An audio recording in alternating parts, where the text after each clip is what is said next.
వేసవిలో పెరిగే రద్దీకి అనుగుణంగా టీటీడీ నిర్ణయాలు తీసుకుంటోంది. సాధారణ భక్తులకు ప్రాధాన్యత ఇస్తూ బ్రేక్ దర్శనాలను రద్దు చేస్తూ టీటీడీ నిర్ణయం తీసుకుంది. అదేవిధంగా బ్రేక్ దర్శనాల వేళల్లోనూ మార్పులు చేసింది. గతంలో అమలు చేసిన సమయాలను పునరుద్దరించింది. ఇక భక్తులకు దర్శనం వసతితో పాటుగా సేవల విషయంలోనూ వెసులుబాటు కలిగేలా కొత్త మార్పులు అందుబాటులోకి తీసుకువచ్చింది.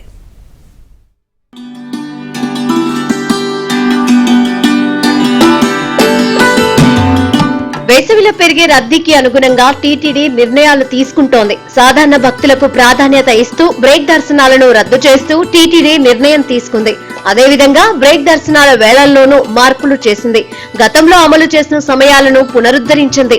ఇక భక్తులకు దర్శనం వసతితో పాటుగా సేవల విషయంలోనూ వెసులుబాటు కలిగేలా కొత్త మార్పులు అందుబాటులోకి తీసుకొచ్చారు.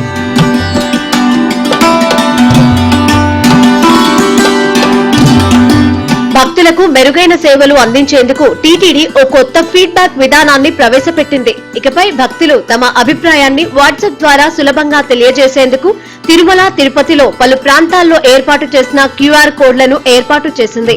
మొబైల్ తో స్కాన్ చేస్తే వాట్సాప్ లో టీటీడీ అభిప్రాయ సేకరణ పేజీ ఓపెన్ అవుతుందని అధికారులు వివరించారు.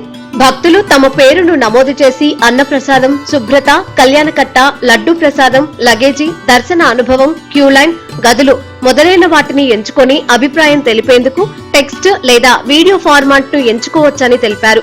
సేవా ప్రమాణాన్ని ఎంచుకొని ఉత్తమం, సగటు, మరింత మెరుగుదల అవసరం లేదా బాగా లేదని రేటింగ్ ఇవ్వాల్సి ఉంటుంది.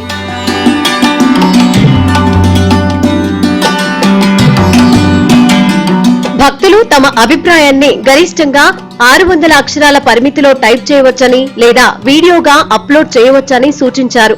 అభిప్రాయం సమర్పించిన వెంటనే మీ అభిప్రాయం విజయవంతంగా నమోదు చేయబడింది, మీ విలువైన ఫీడ్బ్యాక్ కు ధన్యవాదాలు అనే ధృవీకరణ సందేశం వస్తుందని తెలిపారు.